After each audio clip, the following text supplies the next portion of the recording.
The defense forces of Ukraine are preparing to repel new offensive actions by Russia. Meanwhile, Trump may issue an ultimatum to Ukraine, either peace on the aggressor's terms or a withdrawal of support, according to the Telegraph.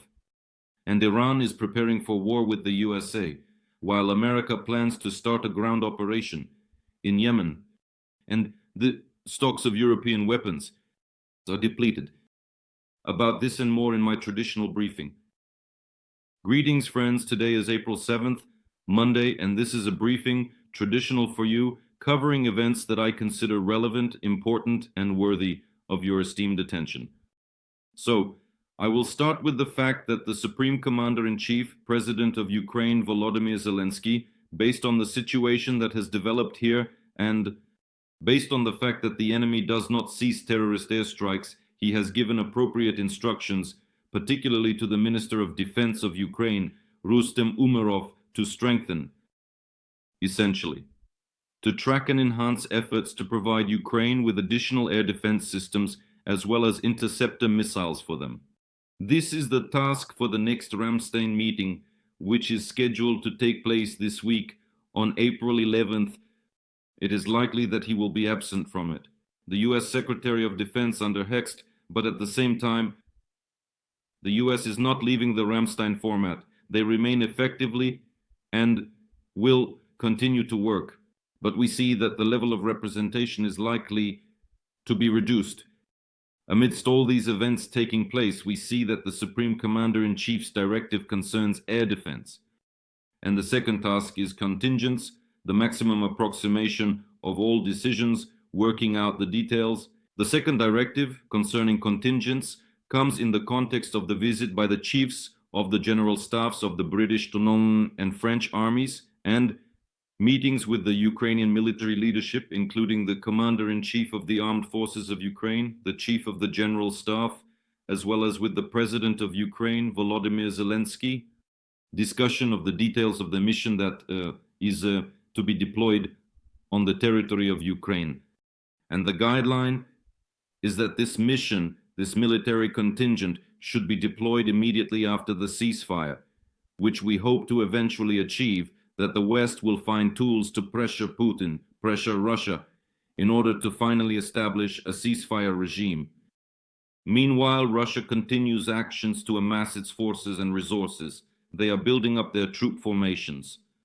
This is mainly in the direction directly from the Kursk and Belgorod regions, and similarly the south, and where the enemy has become extremely active, starting from last week, is the Zaporizhia direction. What the Ukrainian defense forces are currently focused on is, among other things, to deliver preemptive strikes, preventing the enemy from deploying their forces into offensive formations. Of course, it would be preferable if these were defensive formations so that Ukrainian forces could advance on them, but currently these are offensive formations and the enemy is preparing to become more active. Taking advantage of the fact that Putin is delaying peaceful negotiations as much as possible, we see once again, despite the statements, there are again statements coming from Russia by Kirill Dmitriev, Putin's special representative, claiming that this week, once again, consultations between Russia and the USA will continue. And the dialogue is ongoing. It is of high importance at this level of dialogue. However, ultimately, it doesn't make it any easier for us because they are negotiating, because we see the position of the USA. There is even a comment from the director of the National Economic Council of the USA about the fact that supposedly sanctions and tariffs have not been imposed against Russia, probably because at this moment Washington is negotiating with Moscow. This was stated by the director of the National Economic Council, Kevin Hassett. Russia was not included in the joint economy. The list of imposed sanctions, since Washington is currently negotiating with them, noted Hassett. Well, actually speaking, it is clear that negotiations are ongoing. Yes, negotiations are also being conducted with Ukraine. Why were 10% tariffs imposed on Ukraine? What is the calculation here then? And next, why indeed? Were tariffs against Russia set at 35% by the Biden administration's decision in June 2022? But why not increase these tariffs, well, at least by half? Implementing them at a level of 70 would, it seems to me, be absolutely logical. And it is clear because Russia is not fulfilling the agreements that were reached in Saudi Arabia and continues shelling the territory of Ukraine, including energy facilities. And we see that their actions are not characterized by what could be called, well, actions that are preparing for a ceasefire and the establishment of a silence regime. This is not happening. And therefore, it would be absolutely legitimate and normal to hit Putin with higher tariffs. Because if we are talking about 35%, well, let's take a look. This is on par with tariffs imposed against some countries in Europe, for example, against Switzerland, 31%. So why such an approach here? Why not impose more? This is where the question arises, and the answer to it is that the US still adheres to the position that there is no need to take drastic steps against Russia, and that Putin ultimately will still be ready to agree to a ceasefire. But based on this, it gives the impression that, like in some game, unfortunately, but it has to be stated, as if they are giving Putin an advantage, meaning they are still allowing opportunities to strike with ballistic missiles and drones. They are still allowing the possibility to conduct offensive actions, trying to exhaust the units of the Ukrainian defense forces. But I am convinced that the armed forces of Ukraine will make every effort to exhaust the enemy faster.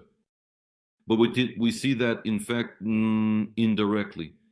The United States of America is currently providing opportunities for Putin to secure better conditions for himself at the negotiating table. Because clearly, the terror being conducted is aimed at the loss of human lives in Ukraine, targeting civilians, the destruction of civilian infrastructure, buildings, homes, and is intended to demoralize the Ukrainian people. This is what we see today, and the enemy is doing this. And President of Ukraine Zelensky is absolutely right when he addressed the US ambassador and the position was adjusted, and also addressed America. He is now appealing to the world in his addresses, stating that the reaction to Putin's actions, to the terrorist strikes, to his aggression, and his ongoing war crimes is insufficient. We need a more serious reaction. French President Emmanuel Macron also highlighted this, urging more to be done so that Putin is ready to agree to a ceasefire and does not disregard American aid initiatives. Because I will remind once again, the proposal for a full, comprehensive, and unconditional ceasefire was generated by the United States of America, and negotiations about it were held in Saudi Arabia. And, in fact, Ukraine supported this idea, and the position remains valid that we are ready to cease fire and call for increased pressure on Putin so that Russia reaches this point. Will Putin agree to a ceasefire if no instruments are applied against him? Pressure? If he is currently allowed to pressure Ukraine and push Ukraine towards painful compromises and concessions? So there are problems today, and work is being done, including with our European partners and the American side, so that ultimately these pressure instruments are in place. And there are already reports that this week our delegation will be in Washington, in the USA, working jointly with our partners on the agreement regarding rare earth metals, minerals, on finalizing its text. It is likely, after all, that Trump has made the signing of this agreement dependent, including the decision on future aid to Ukraine. Regarding the supply of weapons and financial assistance, unfortunately, we still do not hear final decisions about what this aid will be, and time is passing. The last package was only on December 31st, 2024, from the USA, still under the Biden administration. And of course, we need clarity in order to strategically and operationally plan our actions on the front, to calculate how and what should happen. And for this, we urgently need clarity on the position of our partners regarding further support for Ukraine. Meanwhile, on the pages of the publication, Die Welt, a German publication, an article appeared stating that, unfortunately, European weapon stockpiles are being depleted, while Russia has managed to increase its production of ammunition and shells faster than European countries. Because the bureaucratization of processes, the slowdown, let's say, conversion. The direct funding for armament is happening more slowly than in Russia. Well, this is a debatable statement. In what sense? In the sense that not everything is going well in Russia. Otherwise, why are they begging for help from North Korea? Otherwise, why do they need howitzers, artillery, and self-propelled installations and 170-meter shells for them? Well, I mean, if everything is so good, then why are they seeking external assistance? And why have they increased their dependence on North Korea so much? I think it's somewhat illogical. But what can be agreed upon with the publication by Die Welt? Yes, it's that indeed. A lot of weapons and ammunition were transferred to Ukraine. In particular, they were taken from storage. And now, in fact, we are reaching the stage where these stockpiles are becoming smaller and smaller in volume because the war is of high intensity, full scale. Great war has been ongoing, and now it's the 4th year of this war.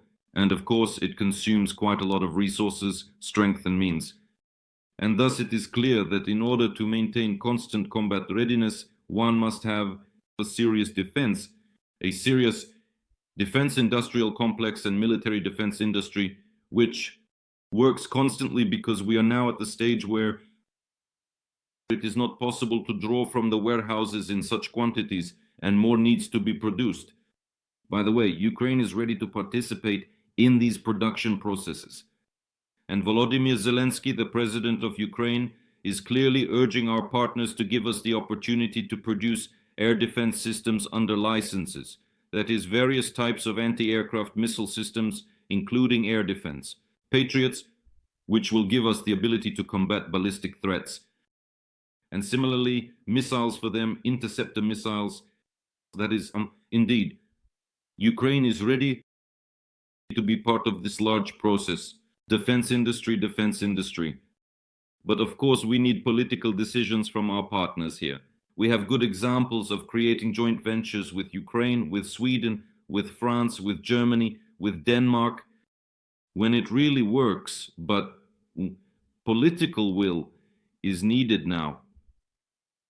Because the same Patriots that are produced in the USA, licenses for production have also been issued to Japan and Germany, and in this way it was possible to increase the number of missiles being produced, and it would be good for Ukraine to be part of this process as well.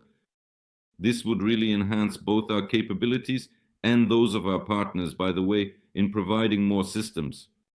Because there is indeed less weaponry in Europe, and this issue needs to be addressed. Because even in the post-war period, even during a ceasefire and in the process of further diplomatic regulation, we will need a strong army. The president of Ukraine has clearly emphasized this. It will need to be armed. And for us, the best and most effective security guarantee is, of course, our powerful defense and security forces. And this is what we need to move towards. Therefore, we are waiting for the appropriate decisions. The article that appeared is unfortunately not very pleasant, but it contains a rational grain. In the British publication The Telegraph, it was written by Daniel Johnson.